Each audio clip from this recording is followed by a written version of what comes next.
okay, 100% of the ZEV transition could be done by 2050 to achieve net zero target 2070.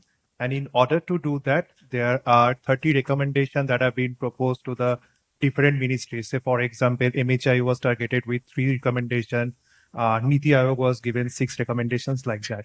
Now, when in actual ground, when we are actually capturing the pilot, we see that the use cases are actually varying mainly on FMCG product, dairy industry, and also edible oils. And also their trip length is actually varying from 350 kilometer to 600 kilometer. Now, having said so, when if we want to achieve 100% EV penetration in the MHDT segment by 2050, the question that is still raised by the pilot organizations is that the route anxiety. So the flexibility of the routes and those things are actually something which have been told by mainly the industry players. So the question is, okay, what we should actually do to actually, to mitigate the sort of a range anxiety. And also a follow-up question, sir. Say, for example, if you look the examples of USA, so USA has come up with something called Zero-Emission Technology Inventory called ZET, which is developed by Calstrat, where the operational data of 64 or 63 OEMs are available, where actually we can see who is moving on which route.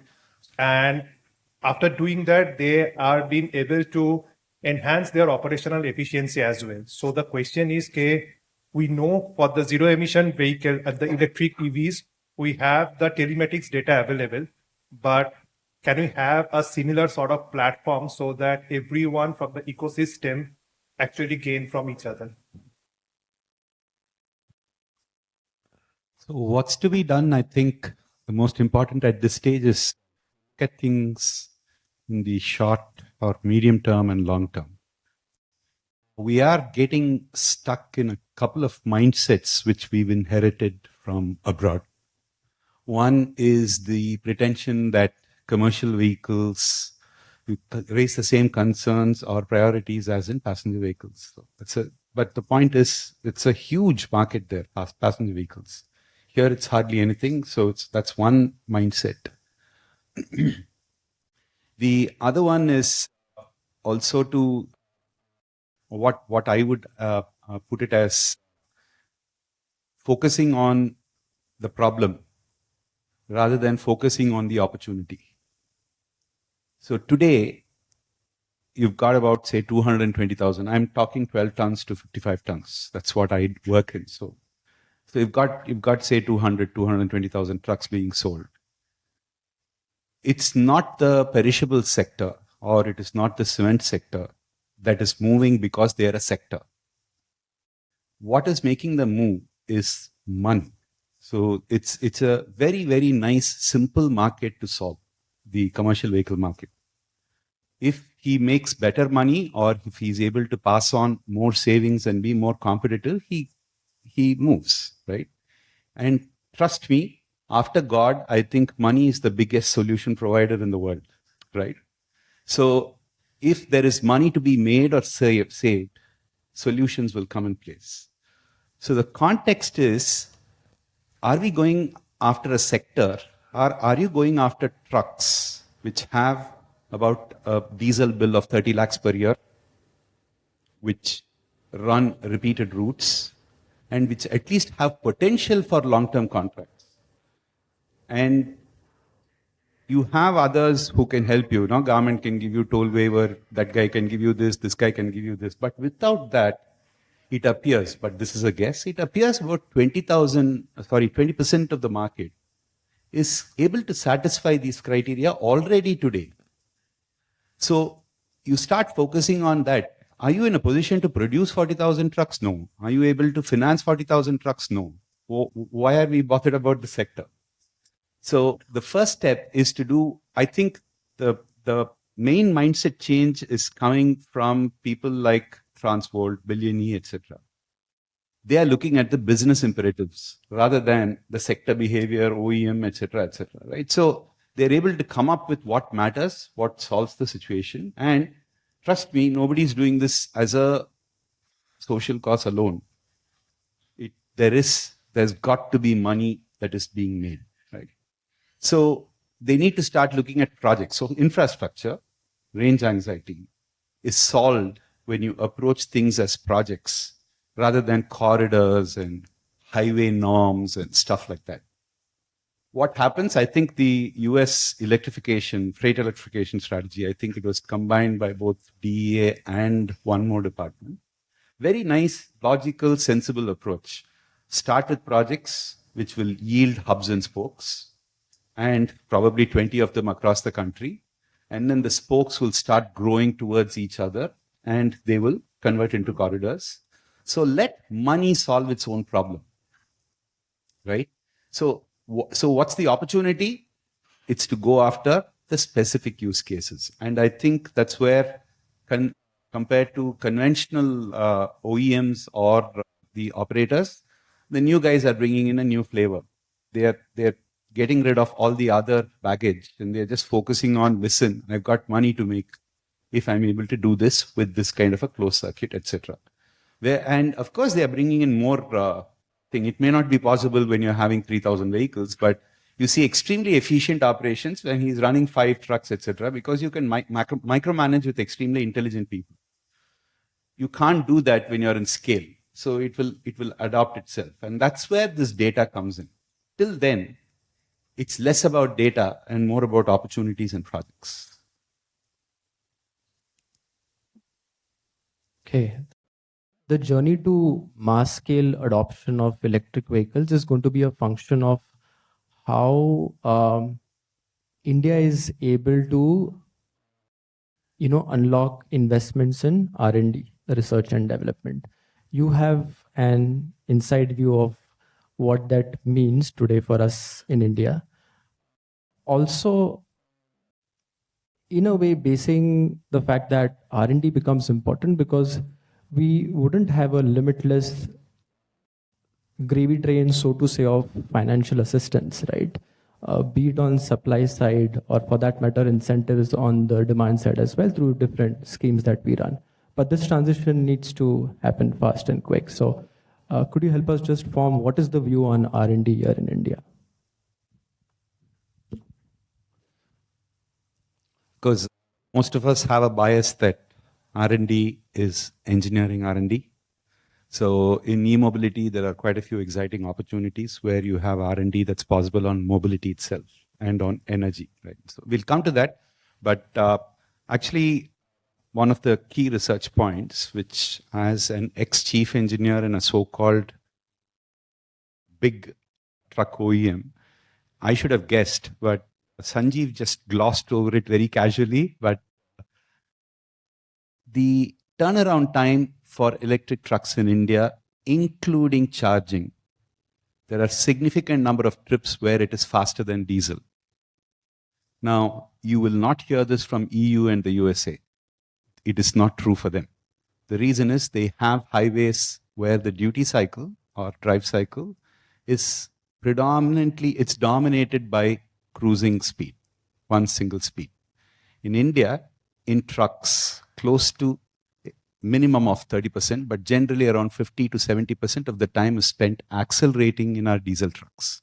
That's the highway duty cycle. The reason? All of us. That's how we drive. So I don't think we are going to reform Indians in the next 2-3 decades. So this behavior is going to be there. So you look at it as an opportunity.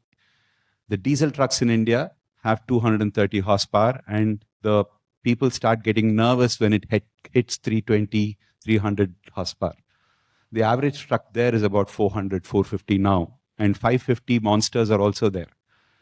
It's a completely different drive cycle. So what Billion is seeing is that their average speed on the highway, not the cruising speed, average speed is a good 20% more than diesel. Now this is important, but this was research done by Billion Electric, not by IIT Madras, not by some. So this is important for us. And what happened? 320 kilometers, I think Amazon, correct me Sanjeev if I'm wrong, but I think Amazon gives you 8 hours door to door. These guys were able to do it in 7 hours plus 45 minutes for charging.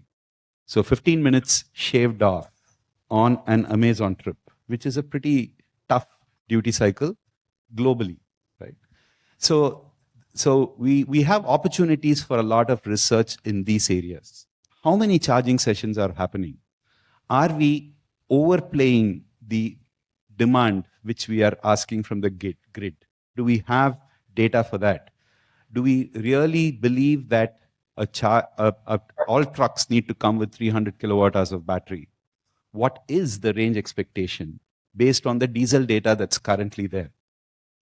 These are the points which we need to start researching, because as a technology for the product, it's fairly mature. There's immense potential for improvement, whether it's battery or motors or power electronics or the power distribution board, the works, right? But those are now slowly becoming incremental. The research that's going to really make a difference is in the mobility part of the research, where you understand energy, the consumption.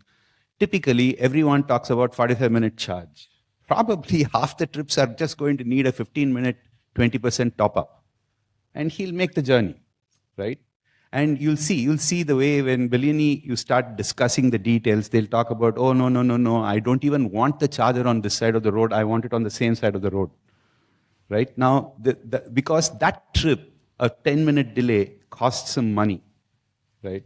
So the mobility research is probably the highest opportunity for us. Not in batteries, not in chemistries, not in fancy startup stories with frequent publications and all the thing. You know that 95% of the publications that you see do not come again on the papers because that company is dead in the next 3 months. So all these news, it's that technology part is fairly mature today, even for trucks. The supply chain is not in India, but the technology is mature. And the minute it starts reaching 40,000, 60,000 trucks, no OEM is going to be stupid enough to continue importing. They'll have a local chain. It's driven by numbers and just supply chain robustness. So I think we focus on where we'll get back money, where we'll get back interest, and where we'll have an impact, right? That is where the research needs to go. One area where we have to do research, and I'm hoping Anusandhan research, the NRF will be able to address that, is what you call moonshot or exploratory research, where your chances of failure is very high at about 85%. But the 15% successes, this is what Israel does all the time. So you come up with absolutely crazy ideas, which currently Indian academia and government are not equipped to handle this. So, and this is not the job of industry, because this is usually funded with public funding or with philanthropy. And that moonshot kind of projects, definitely we need to start. Superb to read the brief that ANRF has prepared. I hope it converts into action and then subsequently into impact. So exploratory research is one area where we should take up and on priority, so that over the next 5 to 10 years, our people are able to see some new technologies which is grown here, but it's having a massive global impact. But otherwise, the core aggregates, I think it's reached the product development phase. There's no R&D there now. There's not even engineering involved now. It's just product development. So you have research, you have engineering, and then you have product development. So right now, most of the challenges are just in product development, and this is best left to the people who make the products, namely the OEMs and the charger companies. There's no need for a government intervention or anything. It will evolve by itself if we all focus on making the ecosystem and the market happen. That will happen by default due to business necessities, not through social objectives. He can't afford to keep buying from abroad once he crosses 10,000, 20,000 trucks. He's got to get it localized. So I think R&D, on mobility space is going to make a big difference. And I have a feeling more of that will be done by the new age transportation companies, which will start interpreting diesel information as electric truck requirements. They have the norms and the tools for it.